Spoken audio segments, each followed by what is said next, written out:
माझ्या मुलाची चौथी लेवल होती आणि त्याला ह्या कॉम्पिटिशनमध्ये फर्स्ट रनर अप भेटल्याबद्दल खूप त्याला तयारी कशी होती? म्हणजे त्याचं खूप म्हणजे 8 दिवसात तयारी केली त्याने. आधी काही पैसे वगैरे भरले नव्हते, म्हणजे घ्यायचं नव्हतं त्याच्यामुळं. मग नंतर तयारी 8 दिवसात केली त्याने. कसं वाटतंय तुम्हाला अभ्यास? म्हणजे म्हणजे त्याचं मॅथ खूप फास्ट झालेलं आहे याच्यात.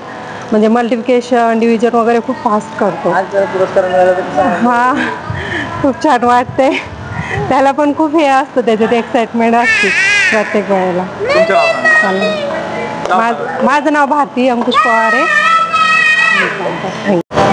सर, काय सांगाल आजच्या कार्यक्रमात तुम्हाला तुमच्या मुलीला पारितोषिक मिळालं त्याबद्दल काय सांगणार? या ॲबॅकस या क्षेत्रामध्ये तिला जे आज पारितोषिक मिळालं, माझ्या लेकीचा जो सन्मान झाला, तो सन्मान खऱ्या अर्थानं तिच्या मनातली जी गणित या विषयाची जी भीती आहे, ती गणित विषयाची भीती, त्या भीतीचा तिनं समूळ नायनाट केला आणि ती गणित सोडवत नाही, तर त्या गणित विषयाबरोबर ती खेळते.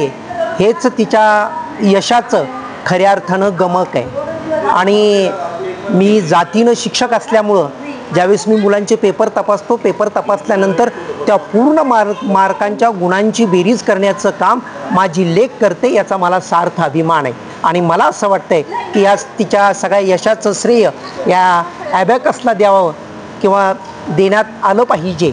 इतकं माझ्या लेकीनं म्हणजे खऱ्या अर्थानं ती ॲबॅकसच्या माध्यमातून तिनं आज भली मोठी कमाई केली. धन्यवाद. माझा मुलगा असा आहे, जिथं जाईल तो जिथं पारितोषिकच मिळतो.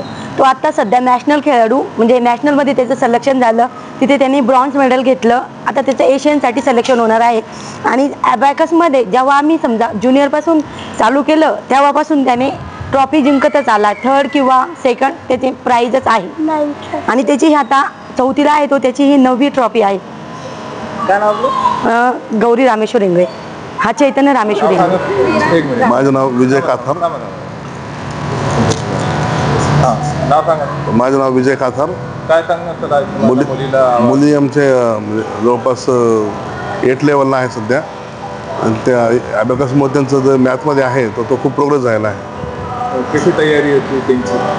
तयारी त्यांची नेहमी पुढंच असते. ही चॅम्पियन शिकवणं वगैरे मुलांमध्ये कसे, तुम्हाला काय वाटलं ते ॲडमिशन घेतल्यानंतर? शिकवणं चांगलं आहे ना. मग शिकवणं चांगला, प्रोग्रेस चांगले आलेले आहे. छत्रपती संभाजीनगरमधील पालकांना काय आव्हान करणार? सर्वांना हेच करू की बाबा जितक्या लवकर लहानपणापासून लावता येईल तितक्या लवकर त्यांनी ॲबॅकसचं लावावं. ॲबॅकस चांगलं आहे, चांगलं आहे. बरं, आज त्यांना पारितोषिक मिळालं, तुम्हाला कसा आनंद होतो? आमच्या त्यांना जास्त झाला आहे, मुलींना जास्त झाला ॲबॅकसचा. त्यांची तयारी जवळपास 15 दिवसावर तयारी एक्स्ट्रा क्लास वगैरे चांगला केला. राहणार कुठे सर तुम्ही?